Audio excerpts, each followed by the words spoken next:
Alors, ce que j'avais envie de faire aujourd'hui, c'est quelque chose qui m'intéresse euh, parce que c'est une question qui se pose en art, mais qui se pose aussi dans nos champs scientifiques. C'est la question du jeu. Qu'est-ce qu'on fait de ce jeu? Alors, ça s'appelle la présence et l'effacement, l'art à l'épreuve du jeu. Alors déjà dans le titre, dans le choix des titres, hein, pour les thèses ou pour les mémoires, l'idée c'est d'essayer de problématiser. C'est-à-dire que quand on lit votre titre, on a déjà une idée de ce qui va se passer. Donc vous avez à la fois jeu, vous avez présence et vous avez effacement. Alors après, voilà. Alors l'idée, on vous dit souvent, il faut définir les termes. Bon, on va définir les termes. Moi, je préfère parler de bassin sémantique. C'est une espèce un moment un peu plus ouvert et qui s'intéresse à l'usage des concepts qui sont utilisés. Et les concepts qui vont être utilisés ici, c'est à la fois JE, réel et imaginaire, lorsqu'ils sont liés à la création artistique. Alors le jeu, c'est assez simple. C'est pas un en soi. C'est toujours, il faut le penser, mais il n'y a pas que le jeu, hein, c'est une espèce de systématique. C'est une construction. Hein. On est toujours dans des perspectives constructivistes. Donc c'est une construction qui est prise dans des dispositifs historiques et sociaux, et aussi créatifs, puisqu'on est dans l'art, mais ça peut être créatif aussi dans d'autres domaines. Et ces dispositifs, hein, vous pensez à Foucault, pensez à Agamben, organisent le jeu et lui donnent sens. Et en retour, à leur mesure ou à sa mesure, le jeu dynamise lui-même ces dispositifs. C'est-à-dire que le jeu, vraiment, ce qu'il faut entendre, c'est que c'est une construction sociale historiquement déterminée. Donc il va y avoir des jeux. Le jeu, c'est toujours pluriel. Autre concept qui peut être intéressant, c'est la question du réel. Alors là, il y a un auteur qui est intéressant, qui s'appelle Gilbert Simondon. C'est un philosophe, et qui parle du rapport entre actuel et virtuel. Et chez ce philosophe, la question du réel, c'est un virtuel qui s'actualise. Alors le virtuel, c'est pas n'importe quoi, c'est la potentialité d'un système qui fait qu'à un moment donné, les choses vont s'actualiser ou pas. Un autre concept qui est intéressant, il est pris chez Merleau-Ponty, dans L'œil et l'esprit. Chez Simondon, c'est du mode d'existence des objets techniques. Dans L'œil et l'esprit, il y a Merleau-Ponty qui avance une périphrase qui est intéressante, c'est la texture imaginaire du réel. Le réel lui-même, comme le jeu, c'est une construction. C'est-à-dire que quand vous voyez des choses, les choses que vous voyez, il y a une trame bien sûr objective, et puis elles sont prises dans des filtres qui sont aussi liés à des imaginaires, à des systèmes d'attente, à des grilles de perception particulières. Ça veut dire que vous pouvez voir... alors deux personnes différentes vont voir la même chose, et ça ne sera pas la même chose. Mais vous-même, en fonction de votre état, de vos attentes, de vos systèmes de perception, vos horizons d'attente, comme on dit en philosophie ou en histoire, vous allez construire le réel d'une certaine façon. Donc voilà. Donc ça veut dire déjà que ce réel, il est tissé d'imaginaire. Et l'imaginaire, pris dans ce cadre-là, c'est un ensemble de fictions qui peuplent un univers mental, on vient d'en parler, et qui travaillent le réel. Quand on dit qu'il le travaille, ça veut dire qu'il participe à la construction de ce réel. Donc l'idée là, c'est que ce soit le réel, le jeu ou l'imaginaire, ce sont toujours des constructions. Historiquement et socialement déterminées, mais aussi temporellement déterminées, et aussi en fonction de certains milieux, de certains systèmes d'attente. Voilà. Ça va ? Et ça, c'est important, parce que à partir du moment où ces choses-là, mais comme souvent dans les concepts, sont des constructions, il va y avoir des métamorphoses. Des métamorphoses d'un point de vue synchronique, c'est-à-dire au même moment, et des métamorphoses du point de vue diachronique, ça veut dire du point de vue de l'histoire. Alors ces perspectives constructivistes, on les trouve aussi en philosophie, en psychologie, en sociologie. Bon, voilà, ce sont des choses qui traversent le domaine scientifique.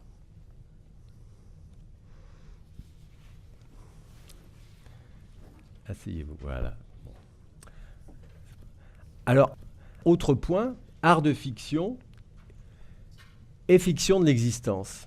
L'idée là, c'est de se dire en filigrane, que ce soit en sciences, mais là on est plutôt dans le domaine de l'art ou de la littérature. Une première évidence, c'est que est-ce qu'on peut s'échapper de mettre en scène son jeu ? Est-ce que ce que l'on pense est complètement distant de notre jeu ? Alors en sciences, c'est toujours intéressant, avec Bachelard notamment, prendre du recul par rapport à, etc. Donc il y a une vigilance à avoir. Et ce recul, c'est par rapport à une espèce de subjectivité.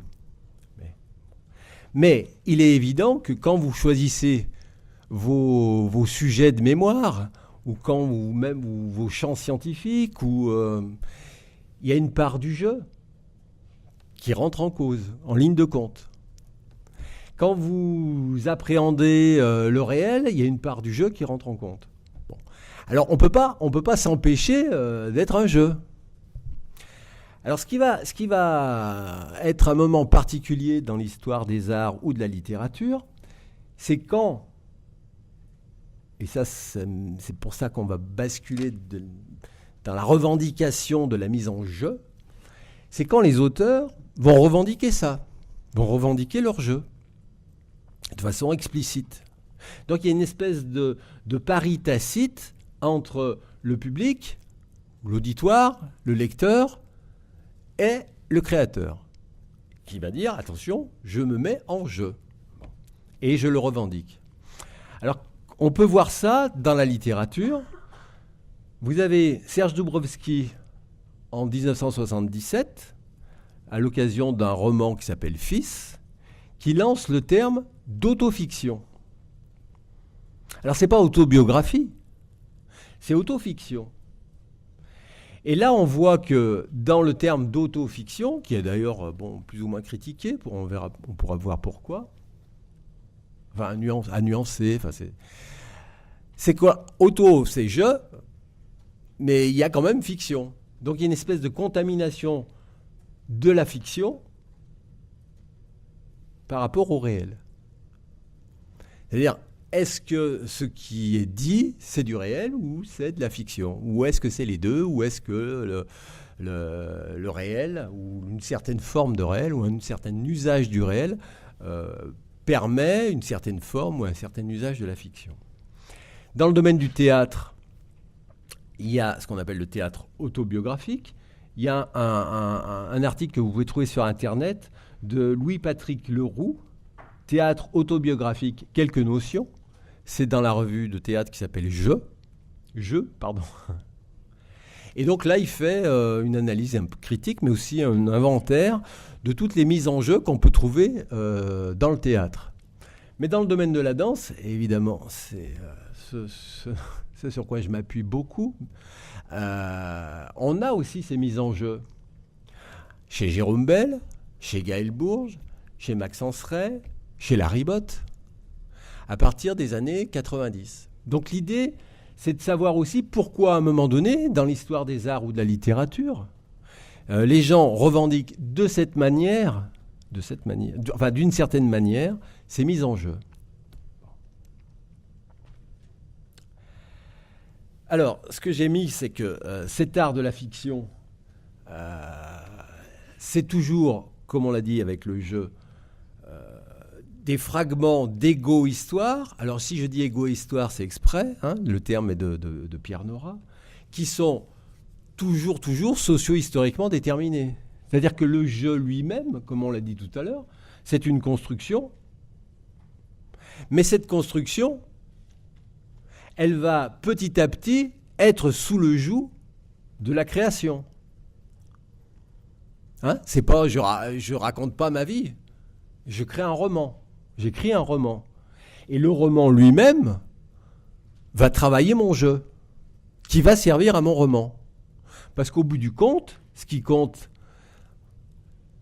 c'est pas ce que je vais raconter de ma vie, mais c'est le langage que j'invente dans ce roman, dans cette chorégraphie, dans ce théâtre. D'accord ? Et souvent, d'ailleurs, dans les critiques, quand on lit les critiques sur les gens qui font de l'autofiction, ils cherchent à savoir si un tel a couché avec un tel, si, etc. Hein, c'est une espèce de pipolisation de la critique. Mais le but du jeu, si on peut dire ça comme ça, c'est pas ça. Le but du jeu, c'est l'œuvre. Et le jeu, J-E, c'est un matériau, simplement un matériau, qui donne un élan, qui une forme d'architecture pour la création. Mais le processus de création travaille le jeu. Ça marche ? C'est pas une autobiographie. Hein. Et donc la question qu'on peut se poser, c'est ce que j'essaie de mettre, c'est que fait le jeu à l'œuvre et le processus créateur au jeu ? L'autre question, c'est pourquoi ce jeu, J-E, est revendiqué à un certain moment ? Et une troisième question qu'on pourrait se poser, et je vous invite à réfléchir là-dessus, c'est est-ce que cette autofiction, on le prend comme terme générique, hein, que ce soit en littérature, en théâtre, dans les arts de la scène, où vous voulez, est-ce que c'est qu'une approche narcissique ? Je me mets en jeu. Ou est-ce que c'est, si on reprend le terme d'Umberto Eco, une métaphore épistémologique de l'acte créatif lui-même ? C'est-à-dire que, est-ce que, de toute façon, comme je le disais tout à l'heure, le jeu, c'est pas obligatoire. Donc, si c'est obligatoire, enfin, on peut pas faire autrement qu'être ce qu'on est. Alors, à partir de là, qu'est-ce qu'on peut dire de cette mise en jeu et jusqu'où va cette mise en jeu et quelle est la valeur de cette mise en jeu au bout du compte ? Et on a déjà quasiment une réponse, c'est qu'au bout du compte, l'histoire de Roland Huesca ou de qui vous voulez, c'est pas intéressant. Ce qui est intéressant, c'est est-ce que cette œuvre chorégraphique est intéressante et pourquoi ? Est-ce que ce roman est intéressant et pourquoi ? Est-ce qu'ils inventent un langage singulier ou pas ? Ça marche ?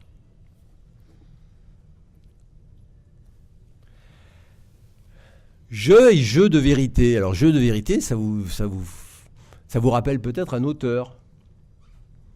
Ou peut-être pas. Et si ça ne vous le rappelle pas, eh ben, c'est Michel Foucault. Hein, dans Dit et écrit, vous tapez jeu de vérité, vous trouverez. Alors la question là que je m'étais posée, en fait c'est plutôt un chantier que je vous propose là. C'est comme je l'ai dit tout à l'heure, le jeu, c'est pas un en soi, c'est une construction, donc il est aussi tissé d'imaginaire. Et ce jeu, il va s'actualiser et se développer, s'inventer, se métamorphoser au gré du processus créateur. C'est-à-dire que même si vous faites une œuvre qui convoque la mémoire, un roman où vous êtes en scène, alors vous partez peut-être de faits réels, puisque c'est une autofiction. Mais très vite, le processus créateur lui-même va vous inviter à mettre en scène peut-être d'autres facettes de ce jeu. Et peut-être même que ce jeu lui-même va être une sorte d'objet hybride qui va convoquer le jeu de quelqu'un d'autre que vous allez vous approprier. Parce que le récit que vous êtes en train d'élaborer le demande. Et peut-être que même aussi, alors il y a beaucoup de peut-être, hein, mais ça rentre dans les questions des processus créateurs, que le récit ou l'architecture du récit va vous inviter à convoquer des jeux, des traces, des bouts de jeu auxquels vous n'aviez pas pensé au début. Mais le récit, le décours de l'œuvre, le décours du processus créateur, vous dit, là maintenant, occupe-toi de ça.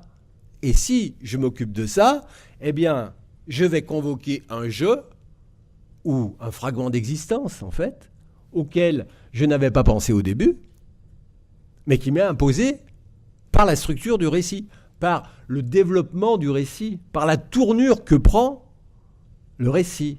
Idem en théâtre, idem en chorégraphie. C'est un peu, alors, ce qui m'avait intéressé aussi de voir, c'est cette analogie entre le passé et le jeu. La construction du passé et les jeux qu'on convoque. Ce sont des traces dans la nuit, des spots qui s'éclairent. Hein, quand on vous parle des archives, hein, les ballets russes, vous vous rappelez l'après-midi d'un faune. Je vous parle de l'après-midi d'un faune comme si je l'avais vu. Mais je ne l'ai pas vu. 1912. Mais j'en parle avec des fragments. Et on relie. C'est ça la construction historique.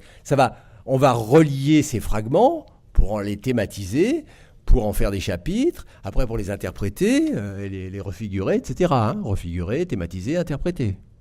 Mais ce sont des fragments. Bon. Sur le jeu, sur un roman par exemple, s'il est structuré à un moment donné, le fil du discours va vous inviter à convoquer des souvenirs, et ces souvenirs sont parfois distordus, bien évidemment, auxquels vous n'aviez pas pensé. C'est ça, l'histoire. C'est pour ça que je dis que ça s'actualise, ça se développe, ça se métamorphose au gré du processus créateur. Moi, le truc de ça s'actualise entre le virtuel et l'actuel, je trouve que c'est une idée intéressante que je prends chez Gilbert Simondon. Comment on s'actualise ? Pourquoi on s'actualise comme ça ? À un moment donné où on parle des identités plurielles. Comment je m'actualise si je fais un roman ? Comment je m'actualise si je fais un essai de philosophie ? Comment je m'actualise si je fais un essai d'histoire, etc., etc. Je suis pluriel, et donc j'ai des identités plurielles, et je me love dans des milieux qui m'accueillent et qui m'organisent, et qui me donnent sens, que je vous ai dit au début. Eh bien, pour l'autofiction, pour le théâtre autobiographique, ou pour ces mises en jeu en chorégraphie, c'est pareil. C'est-à-dire que le processus créateur lui-même va quasiment nous inviter à ça. Alors, un exemple, je n'en avais jamais parlé, je crois, c'est d'un chorégraphe qui est mort, que j'aimais beaucoup, c'est Alain Buffard. Dans une pièce qui s'appelle Intime Extime, Mort et encore. Mort et encore. Et là, alors Alain Buffard était homosexuel, je le dis parce qu'il le dit, c'est dans les archives, et il était séropositif, il est mort du sida. Donc à un moment donné, si on prend l'histoire de vie, parce que ces histoires des arts rencontrent aussi des histoires de vie dans les mises en jeu, c'est intéressant. Alors je brosse un peu le tableau. On sort des années 80, où c'est un danseur, un super danseur, un peu mode comme ça, un peu dans ces années jubilatoires de la jeune danse française, ou de la nouvelle danse française, comme elle a été qualifiée. Bon. à un moment donné, malheureusement, il est séropositif. Donc, ça change la donne.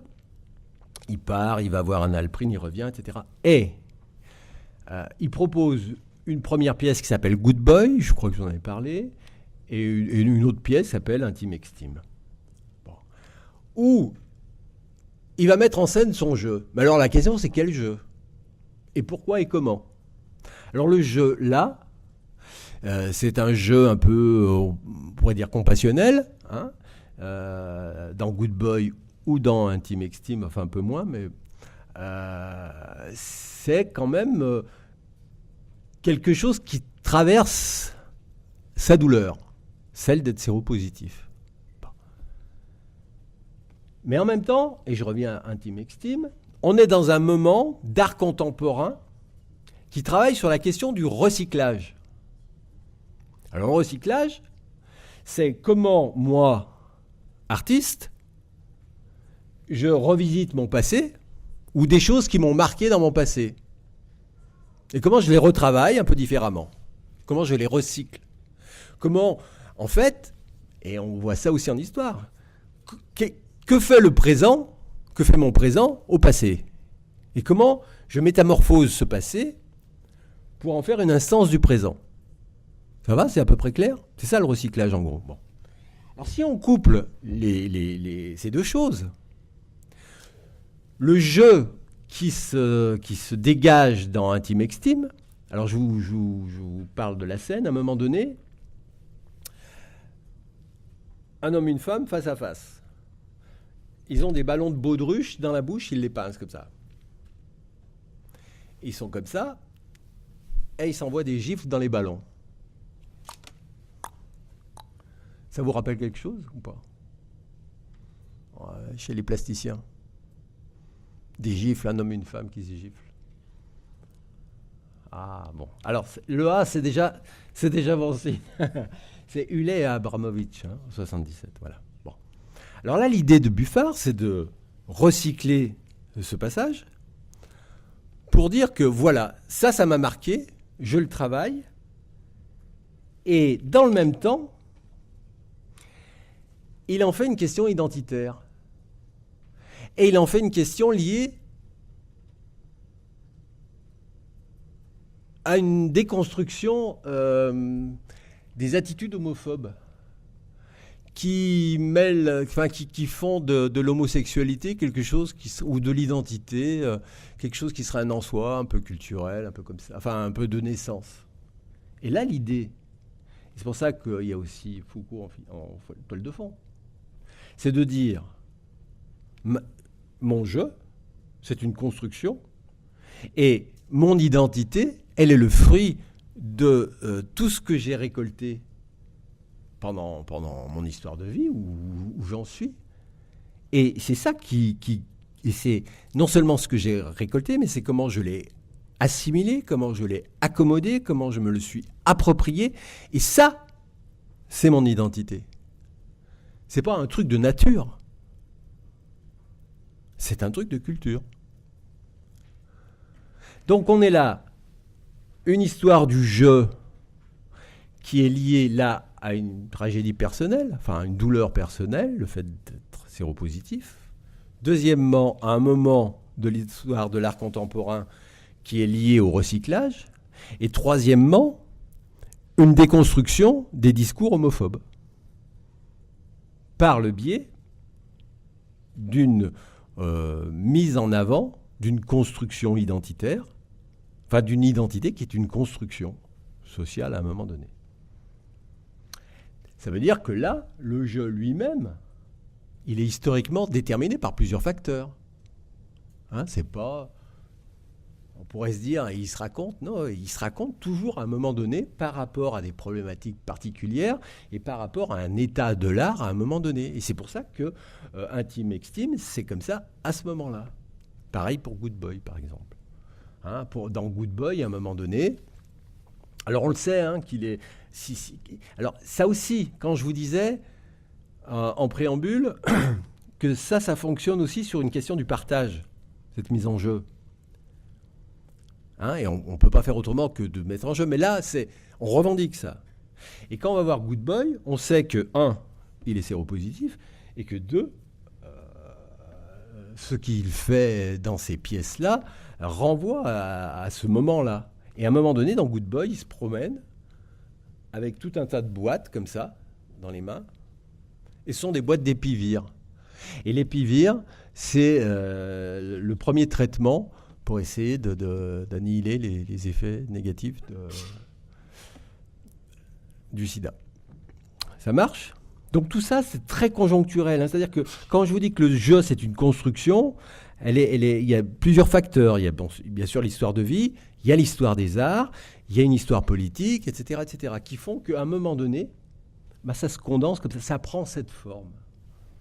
Donc c'est pas vraiment jamais, c'est jamais un en soi. Bon.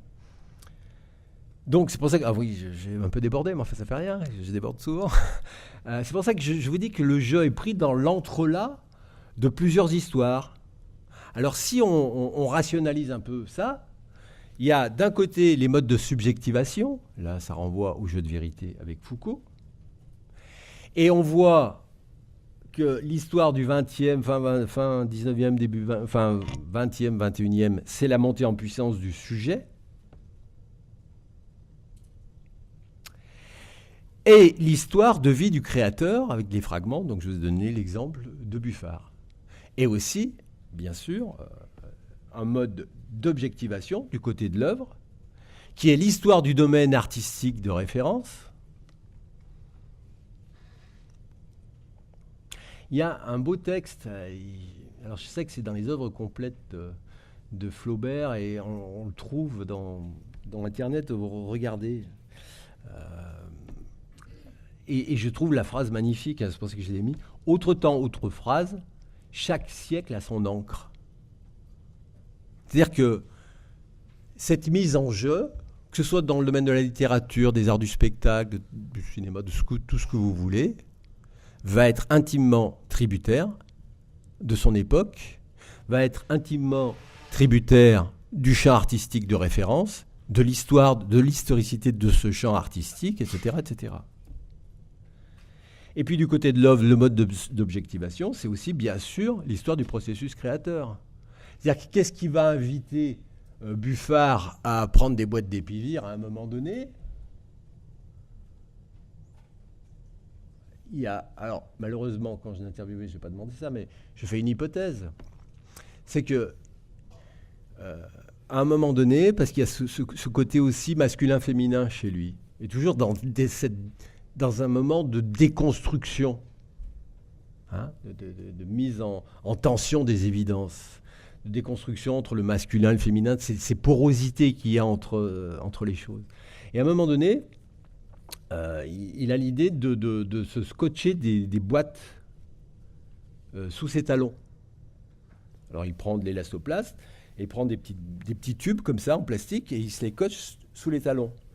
Et ces tubes, ils viennent des boîtes d'épivir. Ce sont les tubes d'épivir, etc. C'est-à-dire que là aussi, dans le processus créateur, il y a des choses qu'on va garder et des choses qu'on va éliminer, des choses à lesquelles on n'avait pas pensé, mais qui sont convoquées parce que il y a une nécessité qui arrive à un moment donné, et puis on garde ou on ne garde pas. C'est pour ça que je vous dis que ce jeu, ou cette mise en jeu de soi, elle est tributaire de tout ça. C'est jamais des en soi. Et le but du jeu, c'est pas de raconter sa vie. Le but du jeu, quand même, c'est de faire un roman, une chorégraphie, une pièce de théâtre. D'accord ? Donc, du point de vue du sujet, hein, l'histoire du sujet, sa montée en puissance, hein, vous rappelez le surhomme, etc. L'histoire de vie. Regardez le féminisme en ce moment, là. Hein. C'est à la fois une histoire du féminisme, avec Balance ton port, MeToo, etc. Et puis une histoire de vie des sujets. Et vous pouvez analyser les conflits, les tensions, au regard de ces multiplicités d'histoires qui s'entrelacent ou pas. Hein. Et puis du côté de l'œuvre, ce mode d'objectivation, l'histoire du domaine artistique, qui est un ensemble de possibles, de virtualités qui vont s'actualiser ou pas, c'est pas un déterminisme, parce que les avant-gardes nous montrent que ça change, mais il y a quand même un univers de possibles qui fait que, et que des fois on décale, mais c'est un univers mental qui fait que nos grilles de perception vont être ce qu'elles sont, nos grilles de construction du roman, nos grilles de construction de la chorégraphie, etc. Et puis, au-delà même de ces percepts ou de ces constructions qui sont implicites, il y a le réel de la création en train de se faire. Et tout ça, ça travaille ce jeu. Ça va ? Et là, on est donc dans l'objet toujours premier de la création, c'est créer un monde. Hein, vous savez, c'est les trucs de Heidegger sur l'origine de l'œuvre d'art. Créer un monde et s'inventer. Parce que ce qui est intéressant dans cette mise en jeu du jeu, c'est d'un côté, bien sûr, de faire une œuvre singulière. Donc, éventuellement, de créer un langage singulier pour le roman. Un langage singulier pour la chorégraphie, pour le théâtre, etc. Mais à partir du moment où vous créez un langage singulier dans une œuvre singulière, eh bien vous-même, vous vous inventez, vous vous métamorphosez. C'est-à-dire que le jeu qui vous sert à créer cette œuvre, si possible singulière, à créer si possible ce monde, cette entité, ce jeu qui vous sert à créer ce monde, eh bien, ce monde-là traverse ou travaille le jeu que vous êtes en train d'inventer. Une espèce d'interaction, enfin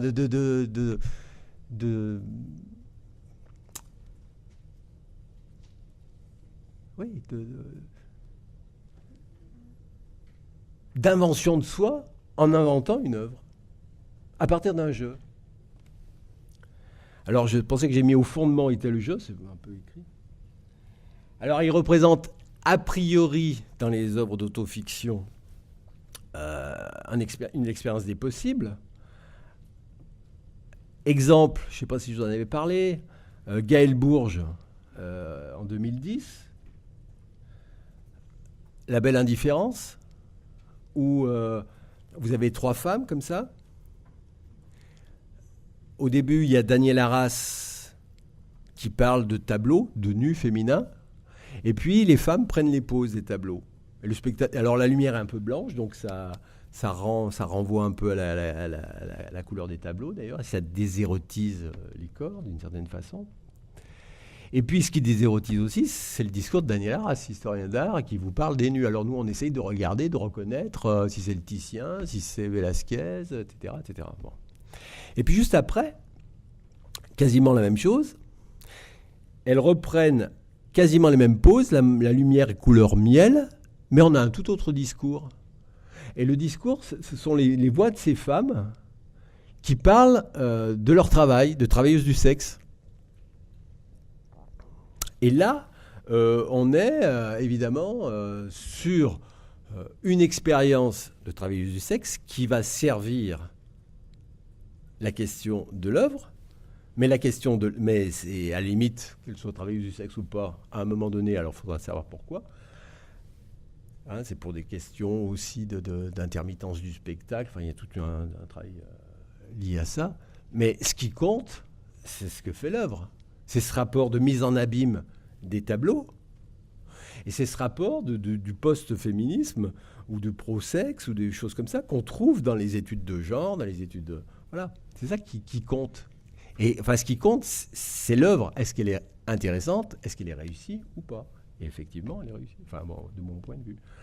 Un autre exemple, et je le cite parce que vous l'avez peut-être, certains peut-être ont vu cette personne, c'est Camille Laurence l'an dernier, quand elle est venue pour le séminaire sur corps et imaginaire.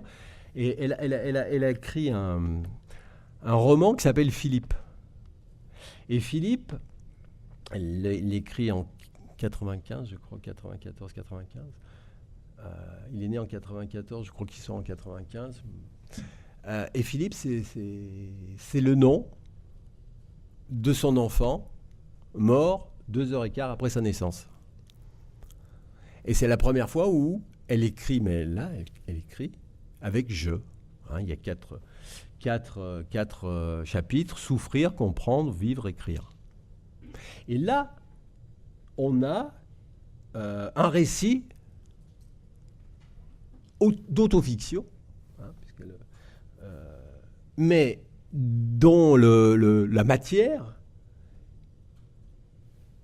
est d'une expérience vécue, si on peut dire ça comme ça. Et l'idée, alors, ce qui est vraiment intéressant, c'est de voir comment on passe de la douleur à l'écriture et à la qualité du récit. Parce que si le roman n'était pas bon, ça n'aurait aucun intérêt. Ce qui est d'intéressant, c'est que le roman soit bien. Qu'il invente un langage. Alors évidemment, il y a une forme de compassion quand on lit cette œuvre, parce qu'on sait que c'est vrai. Mais au bout du compte, ce qui est intéressant, c'est l'écriture. Ça va ? L'œuvre Un monde qui invente sa propre règle, vous savez, ça c'est le travail de Luigi Pareso, enfin qui était heideggerien, hein, et je crois que je vous l'ai cité en cours. L'œuvre réussie découvre sa propre règle au lieu d'en appliquer une fixée d'avance. Former, donc, signifie faire, mais un faire tel que, tandis qu'il fait, invente sa manière de faire. L'idée, c'était de dire quoi ? C'est si on ne sait pas ce qu'on veut, il faut très vite savoir ce qu'on ne veut pas. Et puis, ça c'est la première chose. Et deuxièmement, c'est ce que j'essayais de vous dire tout à l'heure, c'est que quand vous êtes engagé dans le processus créateur, même si vous convoquez ce jeu, des bribes de votre histoire de vie, ces bribes d'histoire de vie, très vite, elles vont, bien sûr, elles sont au service du récit, mais très vite, le récit va faire des espèces d'injonctions à en convoquer d'autres ou à les métamorphoser, ou voilà. C'est le récit qui décide. Et c'est le récit qui invente sa façon de faire. Je sais, par exemple, que quand Camille Laurence était venue, elle travaillait sur la question des sonorités. Qu'est-ce que fait le son à la phrase ? Posez-vous la question des rimes, par exemple. De la logique. Pourquoi il y a des rimes dans les poèmes ? Ou pourquoi il y en avait, pourquoi il n'y en a plus ? Flaubert, à chaque époque, son encre. Mais qu'est-ce que fait la rime au sens ? Qu'est-ce que fait la rime à la perception sonore, à l'imaginaire, etc., etc. Et pourquoi on ne le fait plus ? Pourquoi on le ferait ? Voilà, etc. Alors c'est ça. Qu'est-ce qu'on invente à partir de ce jeu ? Donc ça, je dépasse. Et là, on voit que, mais ça je crois que je l'avais dit en cours, qu'on peut lier cette question de la mise en jeu du jeu à la naissance de l'auteur. L'auteur, et donc ça c'est deuxième moitié du XXe siècle, quoi qu'il y ait des mises en jeu bien avant avec Montaigne, etc., mais dans cet aspect particulier, l'auteur, que ce soit chez Bazin, chez Foucault, chez Barthes, que ce soit en théâtre, en cinéma ou en danse, c'est quelqu'un qu'on identifie à partir de ses œuvres qui peuvent être polymorphes. Et donc ces œuvres polymorphes vont à chaque fois, si on est dans le monde de l'autofiction ou du théâtre autobiographique ou de la mise en jeu en chorégraphique, vont convoquer chaque fois des jeux différents de la même personne. Et ça, c'est la différence avec une œuvre qui serait plutôt liée je sais pas, en danse par exemple, chez Martha Graham, vous avez ces questions d'usage de la psychanalyse, d'histoire des femmes, mais d'un génie créateur, mais on est sur des visions plus univoques du monde. Là, avec cette deuxième moitié du XXe siècle, et ça va s'accentuer beaucoup à partir des années 80, si on regarde les dates, Dubrovsky c'est 77, le biodrame c'est 80, on est sur des approches plurivoques du monde, et donc plurivoques du jeu. Donc un jeu constituant et constitué, je passe. Hein, il est conditionné par un milieu qui n'existe que virtuellement avant la création et qui s'actualise à l'intérieur du milieu qu'il crée. Ça veut dire quoi? C'est-à-dire que vous commencez un roman et vous dites tiens, je vais faire de l'autofiction. Vous commencez à le structurer, vous avancez. En avançant, ça vous donne d'autres idées. Vous dites tiens, bon, il faudrait peut-être que je structure autrement, ou peut-être que ça m'impose ça. Donc, j'y avais pas pensé. C'est ça le milieu associé chez Simondon. Vous êtes l'œuvre, c'est une espèce de milieu dans lequel le jeu, les jeux s'actualisent ou pas. Et ces jeux sont au service du milieu. Ça va? Autre question dans ce chantier que je vous propose aujourd'hui, c'est celui de l'altérité. Le jeu est toujours, va être couplé à un tu, on l'a dit tout à l'heure, en préambule. C'est-à-dire que si je dis que c'est de l'autofiction, si je dis que c'est un théâtre autobiographique, si je dis qu'il y a une mise en jeu de moi ou de l'autre ou de qui vous voulez, c'est que ce jeu s'adresse à un tu. Il y a une adresse. Il y a une relation. Et d'un certain point de vue, c'est l'autre qui enjoint de parler de moi.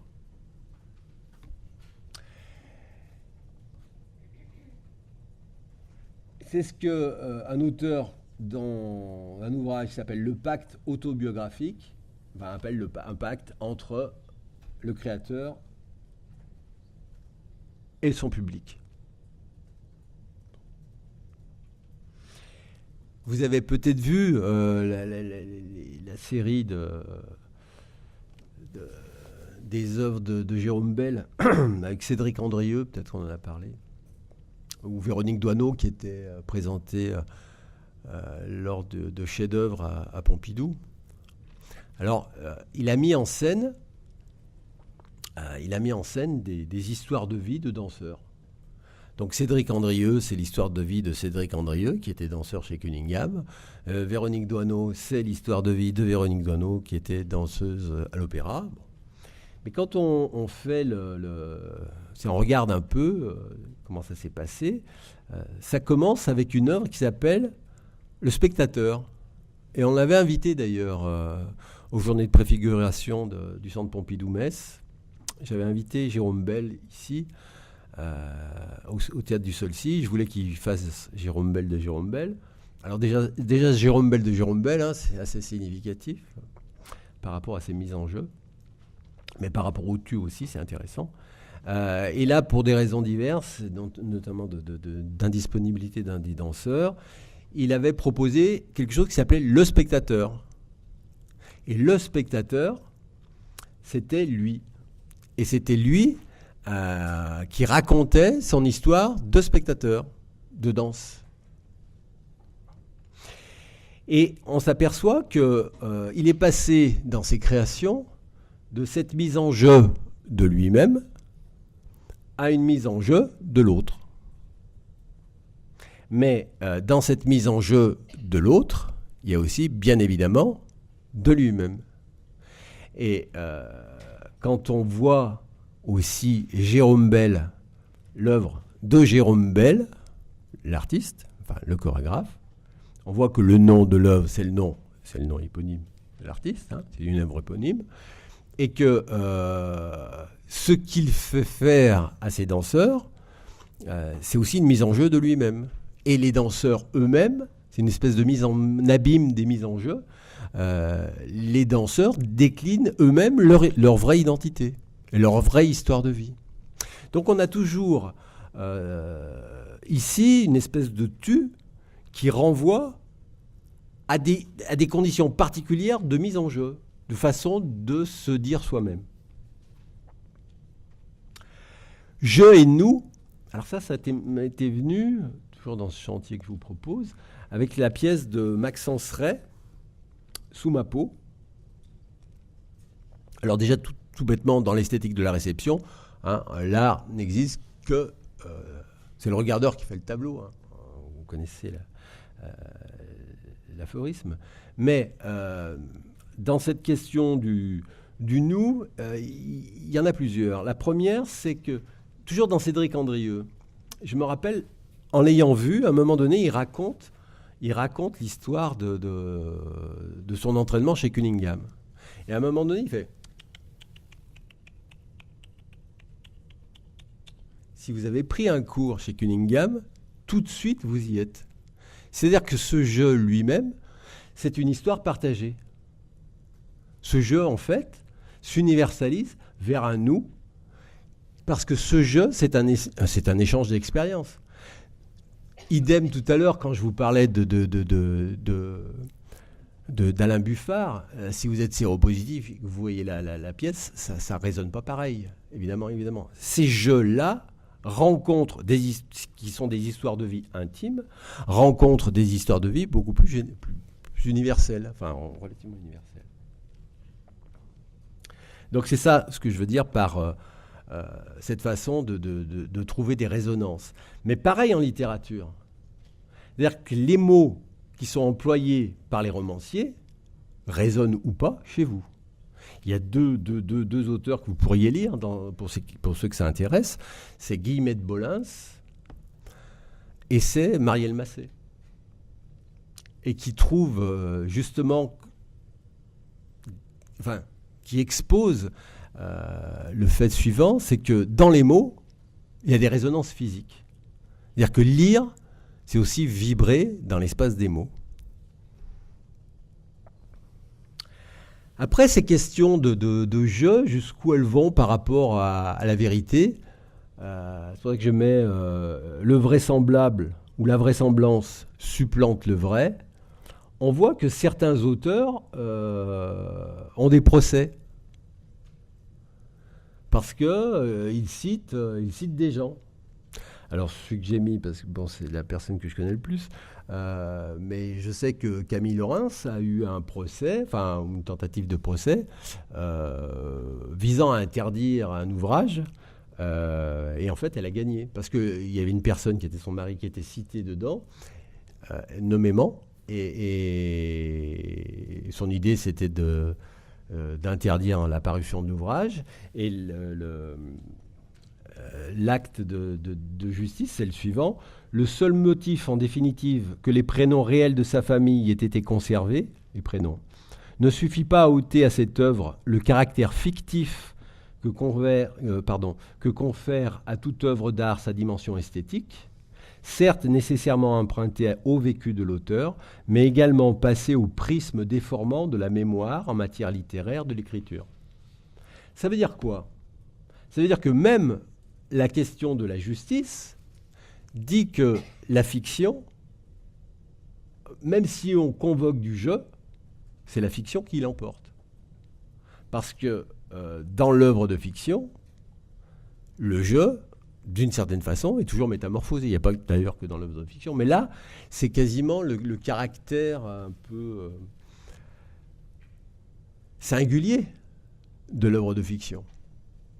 C'est-à-dire qu'à partir du moment où on est dans la fiction, c'est de la fiction.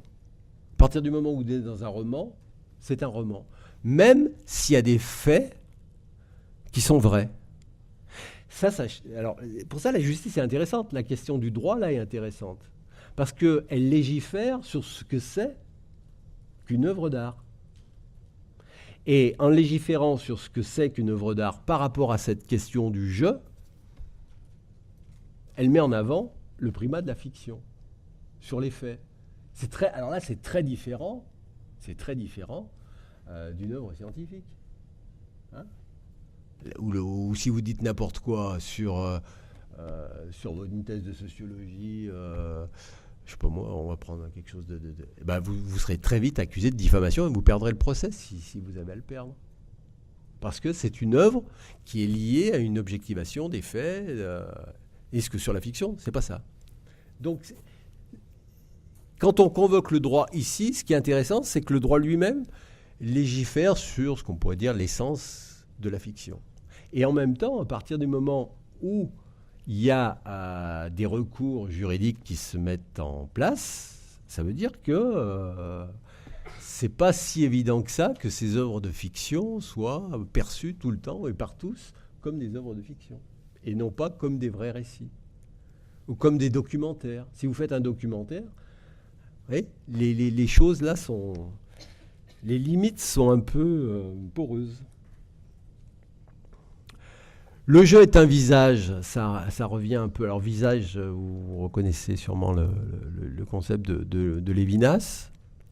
Il y avait une pièce qui m'avait troublé, notamment à la fin, c'est ce que disait un critique à la fin d'une pièce qui s'appelle Sous ma peau, de Maxence Ray, dans une pièce de 2013. Et voilà, je lis le critique, je vous ai mis la référence. L'instant le plus poignant se situe sans doute à la fin de l'œuvre, au moment où les trois protagonistes, debout à l'avant-scène, immobiles face aux spectateurs, les scrutent à visage découvert, générant en effet un effet miroir, les contraignant à baisser le regard, comme pour les provoquer, les obliger à se sentir concernés, les culpabiliser. Leurs traits expriment par instants la joie, le bonheur et l'émerveillement devant la complexité infinie des corps, mais aussi et surtout la fatalité, la douleur, la peur, le désespoir, et là c'est le plus important peut-être, comme si ce public en portait l'entière responsabilité. Ça veut dire que... Alors c'est une pièce sur la nudité de Maxence Ray, c'est trois femmes qui sont nues, et à un moment donné, elles sont nues, mais on ne voit pas leur visage, elles sont dans des masques, comme ça, d'une espèce de bas, alors il y a plusieurs couches, et à la toute fin, elles arrivent devant, elles se mettent en avant-scène, elles enlèvent les masques, et elles regardent les spectateurs. Et là, l'impression du critique, c'est de se dire, finalement, je suis responsable de... Je suis responsable de l'autre, de ce qui s'est passé, de son corps, de son état d'être. C'est pour ça que je vous dis que c'est mis en... Alors, c'est une pièce aussi qui parle de la condition féminine, qui parle des mises en jeu. Mais ce qui est intéressant là, c'est ce qu'on a dit un peu aussi tout à l'heure, c'est cette dimension du partage. Et cette dimension du partage, par le biais du visage, elle renvoie à une dimension de responsabilité. Ça, c'est très lévinasien. C'est que le visage chez Lévinas, c'est pas uniquement ça. C'est la façon que j'ai d'être responsable de l'autre et du comment il se présente. Là, en ce moment, vous êtes tous responsables de moi. Et moi, je suis responsable de vous. Enfin, si possible. Et ça se passe d'autant mieux que si les uns sont responsables, enfin, si on est responsable les uns des autres. Une espèce de bienveillance dans l'altérité. Et là, quand je dis le jeu est aussi un visage pour l'autre, c'est que si je me dévoile, même si c'est dans le registre de la fiction, et je reviens à Alain Buffard, eh bien, le public est responsable de... Alors, il y a des niveaux différents, la compassion, etc. Mais c'est ça qui se passe. C'est ça qui se passe dans cet entre-là, entre le jeu et le public. C'est cette responsabilité.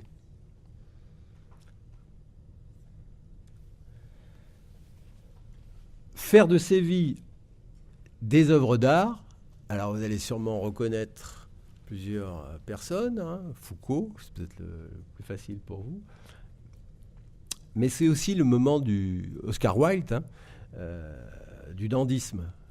Et donc on pourrait se demander si finalement faire de sa vie une œuvre d'art, c'est déjà une mise en jeu. Et si l'autofiction, telle qu'on l'a pris sous une forme générique, c'était pareil que chez Oscar Wilde, ou au 19e, ou même on peut voir même avant. Et évidemment, on va travailler sur ce qui ressemble et aussi sur les identités, sur les différences. Et c'est pour ça que je mets le renouveau du dandysme, j'aurais pu mettre un point d'interrogation, mais là, je vous renvoie aux grilles de perception qu'on a mises en avant au cours du M1, là. C'est comment on est passé du triomphe du moi à la construction de soi. Et la construction de soi, c'est comment on passe du génie créateur, alors si on le prend chez la danse, en danse, c'est Martha Graham, Marie Wigman, Doris Humphrey, la puissance du moi, le triomphe du moi, qui est incarné par par un auteur, à la construction de soi qui passe par l'altérité et qui renvoie à quelque chose de pluriel. Donc comment on passe aussi de l'univoque au plurivoque, d'un jeu qui serait univoque à un jeu qui serait plurivoque, comment on passe de l'intériorité à l'altérité, et comment on passe aussi d'un cadre chorégraphique contraignant à un processus créateur qui va s'inventer au même temps qu'il va se faire.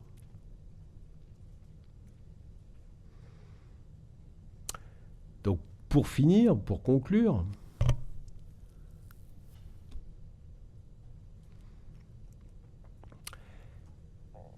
c'est qu'il me semble que corrélative à la montée en puissance du sujet, cette écriture de soi, là, dans ses œuvres, chaque personnage ou chaque mise en jeu, qui peut être évidemment plurivoque, devient une métaphore poético-anthropologique, d'ailleurs je devrais enlever le S,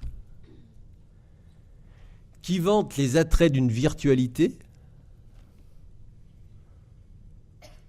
où se déploient les pouvoirs infinis de l'homme. Ça veut dire que ce jeu lui-même, et ça c'est ce que je vous l'ai dit tout à l'heure, qui est un des points de départ de la création de l'œuvre, quand c'est revendiqué en tant que tel, ne fait que s'inventer lui-même autrement au fur et à mesure que se déploie l'œuvre. Ça renvoie à ce concept que j'aime bien aussi, et j'en ai pas parlé là, mais au fini illimité de l'homme, chez Deleuze.